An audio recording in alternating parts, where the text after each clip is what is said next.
할렐루야. 오늘 또 우리 수요 말씀 묵상 우리 훈련 시간을 참여하시는 모든 분들이 하나님의 말씀의 능력과 하나님의 말씀이 주시는 평강과 말씀이 주시는 기쁨이 충만하기를 간절히 바랍니다. 오늘 우리가 너무나 잘 아는 엘리야 이야기를 한번 통해서 우리의 삶의 자세를 한번 돌이켜 보기를 원합니다. 전체 본문은 18장 30절부터이지만 너무 길기 때문에 19장 1절에 이렇게 나와 있습니다. 아합이 엘리야가 행한 대로 모든 일과 그 어떻게 모든 선지자를 칼로 죽였는지를 이세벨에게 말하니 이세벨이 사신을 엘리야에게 보내 이르되 내가 내일 이맘때에는 반드시 내 생명을 저 사람들 중 한 사람의 생명과 같게 하리라. 그렇게 하지 아니하면 신들이 내게 벌 위에 벌을 내림이 마땅하니라 한지라. 그가 이 형편을 보고 일어나 자기의 생명을 위해 도망하여 유다에 속한 부엘세에 이르러 자기의 사환을 그곳에 머물게 하고 자기 자신은 광야로 들어가 하룻길은 가서 한 로뎀 나무 아래에 있어 앉아서 자기가 죽기를 원하여 이르되 여호와여 넉넉하오니 지금 내 생명을 거두시옵소서. 나는 내 조상들보다 낫지 못하나이다 하고 로뎀 나무 아래에 누워 자더니 천사가 그를 어루만지며 그에게 이르되 일어나서 먹으라 하는지라. 본즉 머리맡에 숯불에 구운 떡과 한 병 물이 있더라. 이에 먹고 마시고 다시 누웠더니 여호와의 천사가 또 다시 와서 어루만지며 이르되 일어나 먹으라. 내가 갈 길을 다 가지 못할 카노라 하는지라. 이에 일어나 먹고 마시고 그 음식물의 힘을 의지하여 40주 40시야를 가서 하나님의 산 호렙에 이르니라. 아멘. 오늘 본문은 우리가 너무나 잘 아는 말씀입니다. 여러분 잘 아시는 것이 18장에서 엘리야가 수백 명, 800명 되는 바알 선지자와 싸움에서 이깁니다. 그 능력 이긴 게 아니라 그의 기도를 통해 하나님께서 제단의 불로 임하심으로 수백 명을 다스리고 죽이게 된 놀라운 영적 승리를 하는 것이죠. 그 뒤에 이어서 비가 오지 않은 이스라엘 땅에 비가 오도록 갈멜산 올라가 7번씩 엎드려 기도함으로 비가 오게 된 장대비가 쏟아지자 아합이 허리를 동이고 달려가 아합을 만나는 장면이 18장입니다. 아합 왕이 엘리야의 하는 일을 모두 다 자기 부인인 이세벨에게 고했습니다. 이래서 우리가 졌고 엘리야가 800명 넘는 사람들의 목을 쳐 다 죽였다고 하는 보고를 하자 이세벨이 놀라고 회개하고 돌이키는 게 아니라 오히려 내가 저를 죽이지 아니하면 내가 믿는 신이 나 위에 벌을 더하리라 라고 하는 메시지를 엘리야에게 보냅니다. 너무 놀라운 것은 아니 수백 명의 선자와 싸우면서 두려워하던 엘리야가 그가 기도할 때 하늘문을 여시고 비를 내려주는 하나님을 믿는 엘리야가 이세벨의 협박을 받고 놀래서 자기 생명을 보고 주랭랑을 쳐기 시작했습니다. 하룻길이니까 상당히 먼 길을 갔을 거예요. 하룻길을 달려갔으니까 하룻길을 걸어가더라도 상당히 먼 길을 가다가 지치니까 로뎀나무에 앉아서 죽기를 자원하고 있는 하나님 이제 저 할 일 다 했으니 제 생명을 취하시옵소서 그랬는데 하나님께서 오히려 그에게 떡과 물을 먹여주시고 힘을 내게 하셨다라고 하는 것이 우리가 전체 보고자 하는 말씀의 내용입니다. 자, 이 시간은 거꾸로 우리 19장 1절에 나온 말씀을 보려고 그러는데 오늘 이세벨의 모습을 우리가 보는 게 굉장히 중요합니다. 자, 짧게 나와 있는 이세벨의 모습을 통해서 하나님 우리에게 무엇을 가르쳐 주시는가 한번 가로넣기를 한번 해볼까요? 굉장히 중요합니다. 이세벨의 모습을 통해서 엘리야의 대대적인 승리를 하나님이 불로 임했다는 걸 보면 칼싸움에 이긴 게 아니라 하늘에서 불이 임했다라는 걸 보고를 받았으면 이세벨이 정말로 이스라엘 하나님이 진짜 하나님이구나 그렇게 생각을 해야 되는데 거기에 조금도 감동받지 않고 오히려 칼을 갈고 있는 것입니다. 그럼 뭘 말할까요? 여러분 이 세상이 왜 이렇게 어려울까? 예전보다 분명히 좋은 문화와 여러 가지 과학시설이 발달되어 있고 요즘 얼마나 편리한 시대가 되었음에 불구하고 얼마나 교육열이 높고 좋은 대학, 좋은 학교가 많이 생김에 불구하고 세상이 왜 이렇게 힘든가? 1번입니다. 이세벨의 모습은 뭐냐면 이세벨은 악한 마음으로 어떻게 한다고요? 끈질긴 공격을 하고 있는 것입니다. 사실 이세벨보다는 이세벨을 잡고 있는 악한 영의 역사로 말할 수 있는데 악한 영은 사단은 우리를 끈질기게 공격합니다. 여러분 잘 보십시오. 성경에 보면 아담과 이브를 에덴의 동산에서 무너뜨렸던 사단은 가만히 있지 않습니다. 가인의 마음을 움직여 동생 아벨을 죽이게 만듭니다. 뿐만 아닙니다. 그들은 또 교만해져서 바벨탑을 쌓기 시작합니다.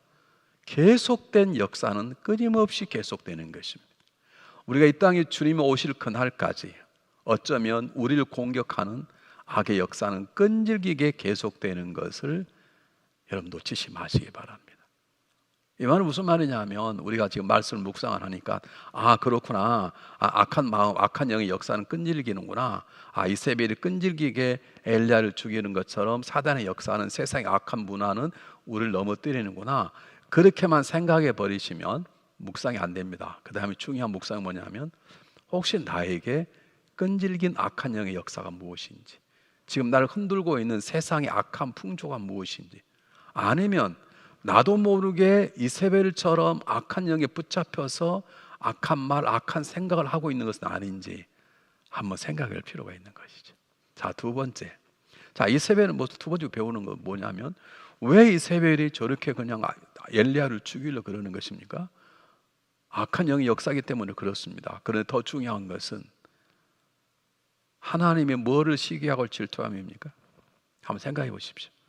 제가 아까 읽자하는 18장 30절 이하에 보면 하나님의 승리입니다. 엘리야의 승리가 아닙니다. 바알 신과 싸움에서 게임이 안 되는 거죠. 바알 신은 있지도 않은 신을 우상을 만들어서 만드는 거고 하나님은 스스로 존재한 분이신데 이건 상대가 안 되는 거죠. 그래서 하나님께서 의도적으로 하나님이 승리자임을 계시자면 하나님만 유일한 하나님이 드러내십니다.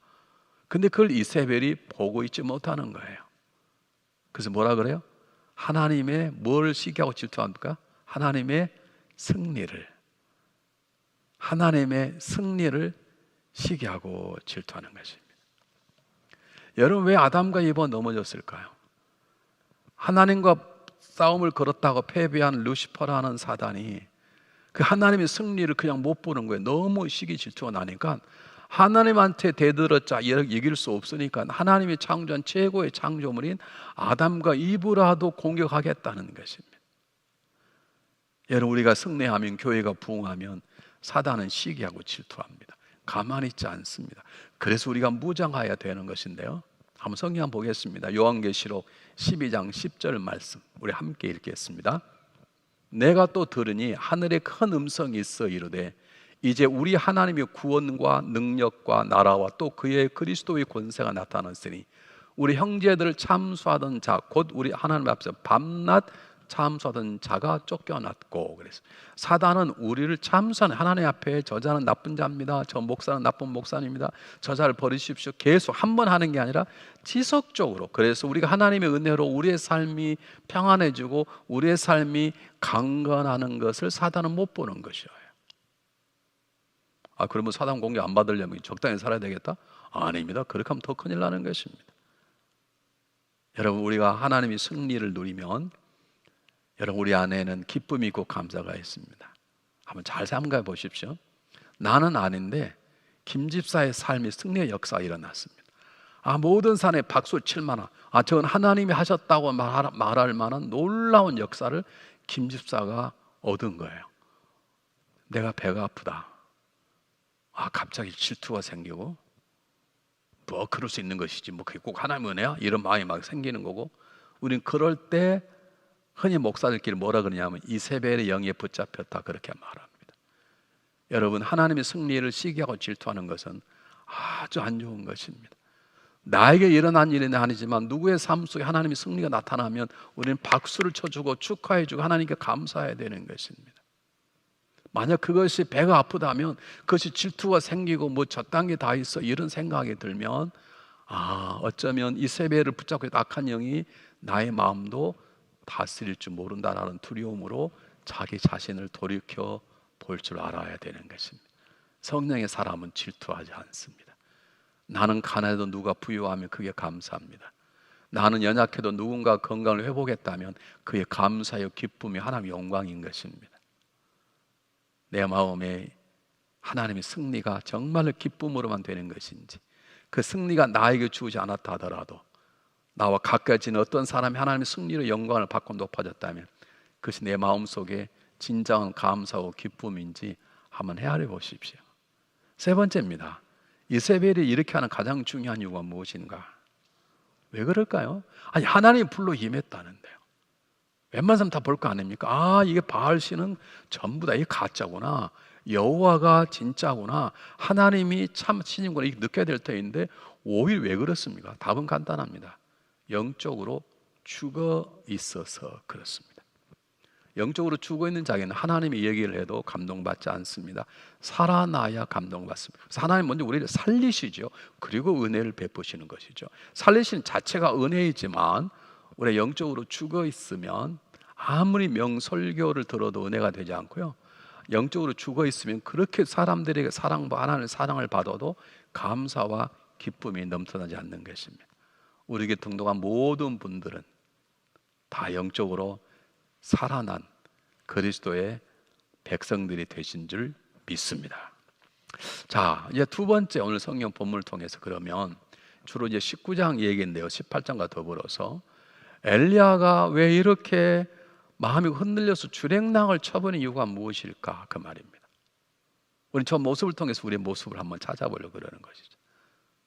아니, 하늘에서 불이 내려서 수백 명의 바알 선지자와 싸웠다라면 이세벨이 내가 너를 죽여버릴 거야, 그렇지 않으면 내가 믿는 신이 나에게 버림을 더할 거야, 그러면 그래라, 나는 적어도 800명 넘는 사람과 싸웠는데 내가 너 하나 무서울 줄 아는, 이렇게 나와야 되는데 왜 도망치게 되었을까요? 여러분이 생각하는 것이 묵상입니다. 여러분 답을 해보십시오.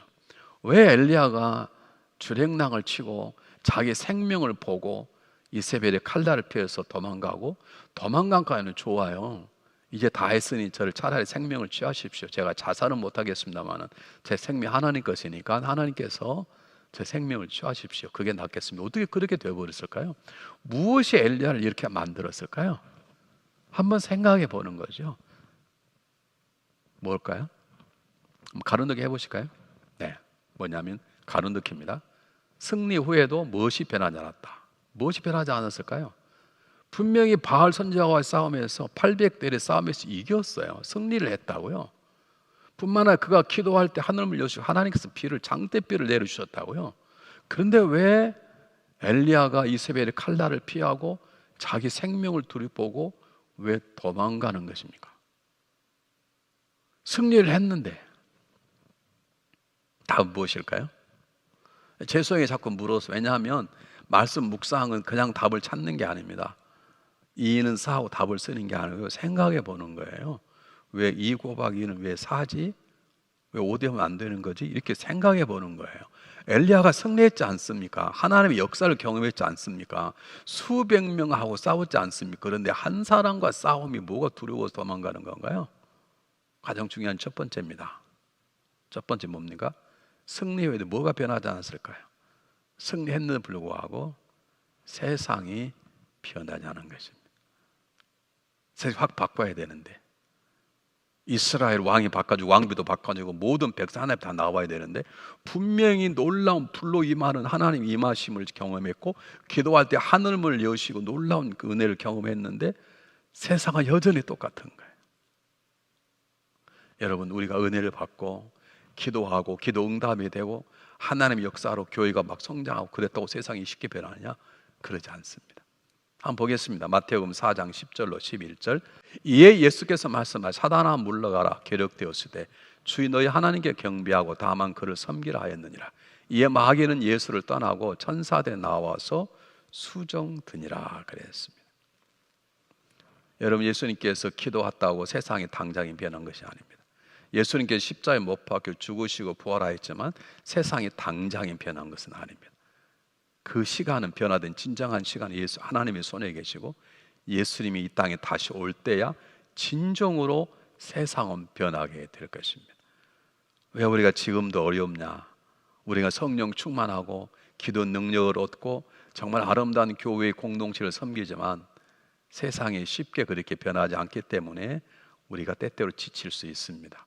그러면 정신을 똑바로 차려야 됩니다. 두 번째, 왜 이렇게 지치느냐? 계속되는 공격 때문에 그렇습니다.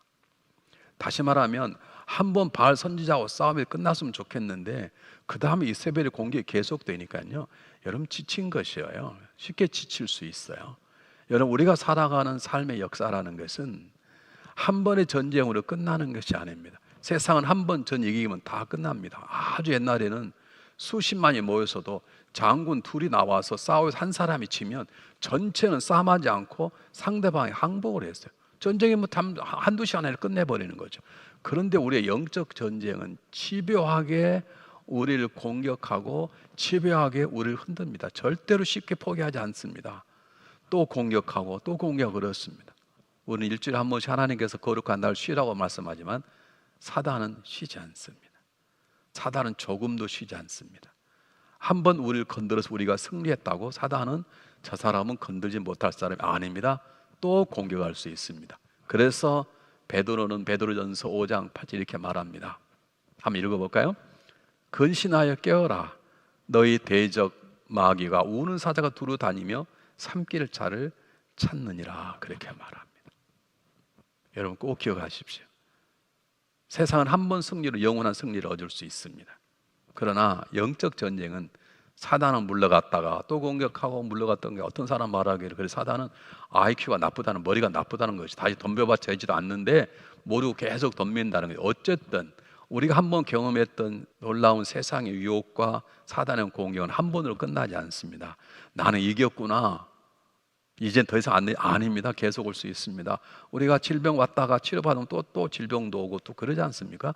그와 마찬가지로 왜 엘리야가 지치는가? 계속 영적인 공격이 왔기 때문에 그러는 것입니다. 세 번째입니다. 엘리야가 왜 이렇게 탈진했을까? 왜 차라리 죽기를 자원했을까? 잘 보십시오. 우리 앞에 읽지 않았던 본문 17장 18절 보면 엘리야는 계속된 사역을 합니다. 편하고 쉬운 삶이 아니라 어렵고 지친 삶을 살아요. 그리고 영적 전쟁을 합니다. 여러분 그것이 쉬운 줄 아십니까? 아마 굉장히 긴장했을 것이고 많이 지쳐 있었습니다. 편안한 잠을 한 번도 자지 못했을 것입니다. 물론 사르밧 과부 집에서 좀 더 잘 쉬었다 할 수 있지만 들에서 잠을 잤지요. 어쨌든 다른 집 자기 집도 다른 잠을 잤지요. 치열한 목숨을 걸고 영적 전쟁을 했지요. 또 갈멜산 올라가 비가 오도록 7번씩 간절히 기도했지요. 그리고 주랭랑을 쳤지요. 영적으로 지친 것입니다. 그러니 살고 싶지 않다고 말하는 것입니다. 사랑하는 여러분, 얼마나 바쁩니까? 어쩌면 이번 이런 코비드-19이 여러 가지 어려움도 있지만 하나 좋은 것은 좀 가족끼리 함께 모여서 가족의 관계를 한번 헤아려 보고 그리고 쉼도 갖고 물론 집에 있는 거 힘들기도 하지만 그런 함께 온 식구들이 앉아서 도손도손 얘기하면서 쉼을 가져본 적이 없잖아요. 어쩌면 좀 쉬라는 뜻일 수도 있을 수 있습니다. 그동안 교회가 여러 가지 프로그램을 얼마나 바빴습니까? 이제 좀 쉬어라. 쉬고 힘을 재충전하다 그럴 수 있습니다. 우리가 여러분 너무 영적으로 또는 육적으로 탈진하면 우리는 쓰러질 수 있습니다. 꼭 기억하시길 바랍니다. 자, 그럼 네 번째입니다. 무엇을 보지 않고 자신과 이세벨을 바라보았다. 아까 이세벨의 칼날의 소리를 듣고 자기 생명을 바라보고 주랭을 쳤다 그랬어요. 그럼 뭘 보지 않았을까요? 답은 어렵지 않습니다. 우선 한번 제가 힌트를 드리겠습니다. 히브리서 12장 2절 말씀 한번 보시길 바랍니다. 똑같이 읽어보겠습니다. 히브리 12장 2절. 믿음의 주요 또 온전케 하시는 이인 예수를 바라보라. 또 하나 보겠습니다. 창세기 39장 9절 말씀. 자, 이 말씀이 뭐냐면 내가 어찌 이 큰 악을 행하여 하나님께 득죄하리까? 저 본문이 뭐냐면 보디발의 아내가 날마다 요셉을 유혹하는 것입니다. 계속 요셉을 유혹하는 거예요. 그런데 요셉이 뭐라고 말하냐면 내가 어찌 이 큰 악을 행하여 보디발에게도 악이지만 자기를 지켜오고 계시는 하나님에게 악이라는 거예요. 지금 요셉은 자기를 유혹하는 여자만 바라보는 게 아니라 지금 자기 유혹받고 있는 자기 자신만 바라보는 게 아니라 자기를 지켜보고 계시는 하나님을 바라보는 것입니다. 자, 4번 답은 단이 나오죠. 엘리야가 누굴 바라보지 않았을까요? 불로 응답하신 하나님을 바라보지 않았습니다. 기도할 때 비를 내리신 하나님을 바라보지 않았습니다. 까마귀 같은 음식으로 자기를 살게 했던 하나님을 바라보지 않았습니다. 여러분 사르밧 과부의 집에서 기름과 밀가루가 떨어지지 않도록 기적을 행하셨던 하나님을 바라보면 망각해버리는 거예요. 여러분 믿음의 사람은 하나님을 보지 않는 그 순간에 사단의 공격에 무릎을 꿇을 수 있습니다. 가장 중요한 것은 바라봄의 법칙입니다. 뱀에 몰려 죽어가던 이스라엘 백성이 모세가 하나님 명령에 장대 끝에 노뱀을 달고 그 뱀을 바라보기만 하면 죽어가던 사람이 살아나게 되었던 것처럼 우리는 하나님을 바라보는 것입니다. 하나님을 바라보는 것입니다. 지금 하나님이 내 방에 있고 지금 하나님이 내 곁에 계시고 그거 보니 성령님이 내 안에 있다고 그걸 믿는 것입니다. 여러분, 그럴 때 우리는 세상의 유혹에 넘어가지 않습니다. 뭐 지금 아무도 안 보고 당신과 나하고 둘이만 있는데 어때? 뭐 둘이만 계셔요. 하나님이 계시는데, 삼일째 하나님이 함께 계시는데 그 하나님을 묵도하는데 엘리야가 놓쳐버린 것입니다. 엘리야가 놓쳤습니다. 그럼 우리는 더 쉽게 놓칠 수도 있습니다. 아니, 기존에 하나님을 그렇게 경험하고도 엘리야가 하나님을 놓쳤다면 우리는 얼마나 쉽게 하나님을 놓칠 수 있습니까? 우리 시선을 하나님께 집중할 필요가 있는 것입니다. 다섯 번째입니다. 왜 엘리야가 쓰러졌을까? 그렇게 불로 임한 하늘 병임했을 때 너무 감격해서 갈매산 올라가 기도하기 시작하고 7번씩 그냥 7번 했겠습니까? 간절히 7시간 좀 기도했는지 모릅니다. 기도할 하늘문이 열렸으니 그 얼마나 피곤치도 않고 허리를 종이고 그 피 속을 달려갈 정도로 대단했는데 왜 저가 이세벨의 칼날의 협박에 쉽게 무너지고 쓰러져 버리는가? 왜 그럴까요? 한번 생각해 보십시오. 왜 그럴까요? 성경 한번 보겠습니다. 힌트를 드리겠습니다. 고린도전서 10장 12절 시작. 선줄로 생각하는 자는 넘어질까 조심하라. 왜 선줄로 생각하면 넘어질까 조심하라 그럽니까? 선줄로 생각했냐 하나님께 감사하라 그래야 될 거 아닙니까? 선줄로 섰냐 그럼 앞으로 이제 뛰어가라 그래야 될 거 아닙니까? 그런데 왜 사도 바울이 너 섰다고 생각하냐? 그럼 넘어질까 조심해. 왜 그러는 건가요? 이건 하나가 있습니다. 하나님은 전능하십니다. 그런데 우리는 여전히 연약합니다. 인간의 연약함 때문입니다. 우리가 그리스도인의 백성이 되었다고 제사함 받고 성령이 거하시는 성령이 전이 되었다고 내 기도에서 하늘문이 열리는 놀라운 여기는 기도 용사가 되었다고 내 하나님 말씀을 잘 달달달 외울 만큼 말씀으로 충만한 자가 되었다고 내가 완전한 자가 되느냐? 아닙니다. 인간은 그럼에도 불구하고 여전히 부족한 자고 쉽게 넘어질 수 있습니다. 하나님이 엘리야를 통해서 우리에게 말씀하고 있는 것입니다. 너가 지금 성령 충만하냐? 너 요즘 기도가 너무너무 잘 되냐? 너 그것 때문에 쓰러져 넘어질 수 있다. 너 까불지 마라. 그렇게 말하는 것입니다. 하나님께서 너는 나의 충성된 종이라고 말씀하셔도 나는 여전히 넘어질 수 있고 여전히 깨어질 수 있는 연약한 존재임을 잊지 말아야 되는 것입니다. 자, 그러면 마지막으로 우리 성경 말씀을 때 가장 중요한 것은 모든 상황 속 하나님을 보는 걸 놓치지 않아야 됩니다. 하나님을 놓치면 안 됩니다. 말씀은 하나님 말씀입니다. 말씀은 그의 역사의 얘기입니다. 하나님 말씀은 하나님의 일하심의 역사입니다. 하나님 말씀은 하나님 앞으로 하실 일의 역사입니다. 그러므로 우리 하나님을 놓쳐서는 안 됩니다. 그러면 오늘 엘리야를 다루는 방법을 통해 우리를 다루시는 하나님의 모습을 보겠습니다. 제일 첫 번째, 자, 출애굽기 3장 7절 보면 답이 나올지 모릅니다. 보세요. 여호와께서 이르시되 내가 애굽에 있는 내 백성의 고통을 분명히 보고 그들의 감독자로 말미암아 부르짖음을 듣고 그 근심을 알고. 지금 하나님께서 이스라엘 민족을 구원하시려 할 때 첫 번째 꺼낸 것입니다. 하나님께서 애굽에 있는 모든 백성을 어떻게 해요? 보고 들었다는 것이죠. 하나님 엘리야를 어떻게 대하시는가? 첫 번째, 지켜보십니다. 하나님은 처음부터 얘기하지 않습니다. 하나님은 우리를 인격자로 인도하시기 때문에, 하나님은 우리를 하나님의 동역자로 인정해 주시기 때문에 하나님 그냥 우리를 지켜보고 계십니다. 여러분, 하나님 지금도 여러분을 지켜보십니다. 하나님 지켜보시는 사실이 내 삶에 변화가 있기를 바랍니다. 하나님이 지켜보시는 사실이 내 삶 속에 변하길 바랍니다. 하나님 지켜보시는 사실, 내 언어와 생각과 일하는 것이 변할 역사에 있기를 바랍니다. 우리는 사람만 나면 별 얘기 다 하잖아요. 하나님 보시는데, 하나님 때때로 우리가 넘을 줄 알고도 지켜보시는 거예요. 두 번째, 하나님 우리를 다스릴 어떻게 다스리느냐? 하나님은 굉장히 중요합니다. 하나님 우리를 다스릴 때 제일 먼저 어떻게 했습니까? 아까 읽었지 않습니까? 엘리야가 쓰러져서 이제 죽고 싶습니다. 그러니까 자기 내부를 뒤져보죠. 그리고 깨워서 천사가 어떻게 해요? 잘 구운 빵, 떡과 물을 마시게 합니다. 또 푹 자게 합니다. 그런 다음에 또 먹게 합니다.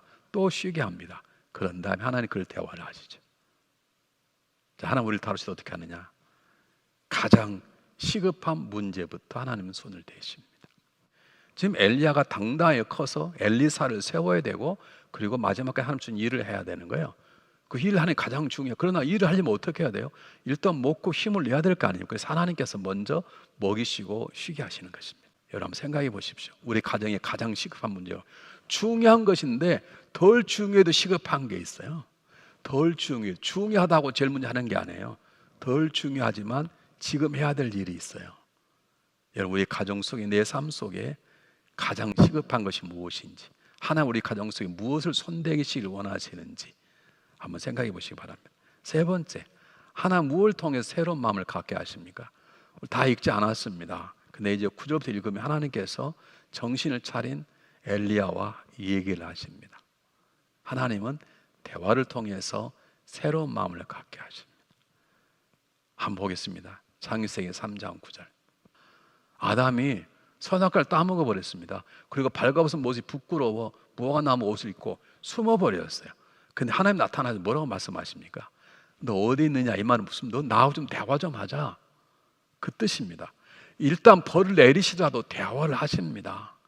여러분 이게 우리 굉장히 중요합니다. 이게 기도의 중요성입니다. 하나님 말씀을 우리와 대화하기를 원하십니다.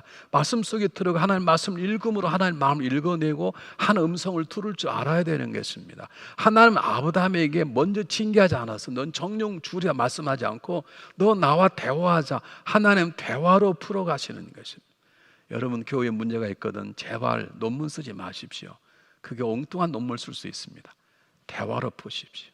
어떤 문제가 있으면 기도하고 대화로 부부 간에, 부모와 자녀 간에, 성도 간에, 또는 세상살 관계 속에서 대화로 푸는 역사가 있기를 간절히 바랍니다. 네 번째, 엘리야 얘기를 통해 엘리야를 다스리는 모습을 통해서 하나님 우리에게 뭘 말하느냐? 모든 이들에게 하나님을 무엇의 중요성을 교훈하시고 그랬습니다. 뭘까요? 엘리야도 보니까 연약하더라는 거죠. 다윗도 보니까 넘어졌습니다. 기드온도 보니까 마지막에 타락했습니다. 삼손도 능력을 받았지만 다 두 눈에 뽑히는 실수를 했습니다. 결국 인간은 인간을 의지할 수 없다는 거죠. 그럼 누구만 의지하라는 것이에요? 너가 아무리 능력을 받았다 하더라도, 기도할 때 하늘이 열리고 비가 왔다 할지라도, 기도할 때 하늘에서 불이 임하는 응답을 받아 할지라도 너는 너 자신을 자랑하지 말고 의지하지 말고 하나님만 의지하라고, 하나님의 의지함을 중요성을 교훈하는 얘기가 오늘 본문의 얘기입니다. 저게 참 저는 복음이라고 생각합니다. 하나님께서 너 자신의 능력을 살라, 우리는 죽었을 것입니다. 너는 너 친구를 의지하라, 우리는 불안해 못 살 것입니다. 그 친구가 인간인데 어떻게 의지합니까? 하나님 말씀하십니다. 나만 믿고 따라와, 그렇게 말씀하시는 것입니다. 그러면 내가 너를 책임지겠다 말씀하시는 것입니다. 여러분 우리는 엘리야와 같은 성정이라고 성경은 말합니다. 우리는 엘리야와 같은 성령을 가진 사람이라되 기도하면, 병들고 기도하면 하나님이 고쳐주신다는 약속하셨습니다. 하나님 동일한 분이시기 때문에 우리는 연약하지만 그분은 전능, 전지, 선하시고 사랑이 충만한 하나님이기 때문에 하나님을 의지하면 하나님께서 행하실 것입니다. 우리 살다 보면 엘리야처럼 승리할 때가 있고 살다 보면 엘리야처럼 참 못나게 도망칠 때도 있습니다. 그러나 걱정하지 마십시오. 그럴수록 주님을 바라보십시오. 하나님만 의지하십시오. 하나님께서 우리를 세워주실 것입니다. 기도하겠습니다. 사랑이 많으신 하나님 아버지 감사합니다. 하나님 은혜로 살아가면 때로는 엘리야처럼 기도 응답도 받고 때로는 불로 임하는 승리의 삶도 경험하고 합니다. 그런데 때로는 하나님 우리도 엘리야처럼 주랭랑을 치고 엘리야처럼 세상에 두려워 우리 목숨을 아끼고자 세상 속으로 숨어버리는 어리석은 자가 될 때도 있습니다. 하나님 이러한 저희를 불쌍히 여기셔서 엘리야를 다시 세워서 하나님 귀한 종으로 마지막에 쓰셨던 것처럼 우리를 붙잡아 주시옵소서. 하나님만을 주목하게 도와주시옵소서. 하나님 말씀 속에 들어가 하나님과 귀한 대화를 나누는 기도자가 되게 도와주시옵소서. 승리했다고 교만하지 말게 하시고 때때로 쓰러졌다고 좌절하지 말게 하시며 영원하시고 신실하셨는 하나님만 의지하며 하나님 안에서 평안할 수 있도록 도와주시옵소서. 오늘도 수요 예배 말씀 묵상 앞에 하는 모든 성도님들의 삶 가운데 하나님의 은혜, 하나님의 마음, 하나님의 지혜를 부어 주시옵소서. 살아계신 예수 그리스도 이름으로 감사하오며 간절히 기도하옵나이다. 아멘. 이곳에 오셔서 이곳에 앉으소서. 이곳에서 드리는 예배를 받으소서. 주님의 이름이 주님의 이름만이 오직 주의 이름만 이곳에 있습니다. 하늘의 문을 여소서. 이곳을 주목하소서. 주를 향한 노래가 꺼지지 않으니 하늘을 열고 보소서. 이곳에 임재하소서. 주님을 기다립니다. 기도의 향기가 하늘에 닿으니 주여 임재하여 주소서. 이곳에 오셔서 이곳에 앉으소서. 이곳에서 드리는 예배를 받으소서. 주님의 이름이 주님의 이름만이 오직 주의 이름만 이곳에 있습니다. 이곳에 오셔서 이곳에 앉으소서. 이곳에서 드리는 예배를 받으소서. 주님의 이름이 주님의 이름만이 오직 주의 이름만 이곳에 있습니다. 주님의 이름이 주님의 이름만이 오직 주의 이름만 이곳에 있습니다.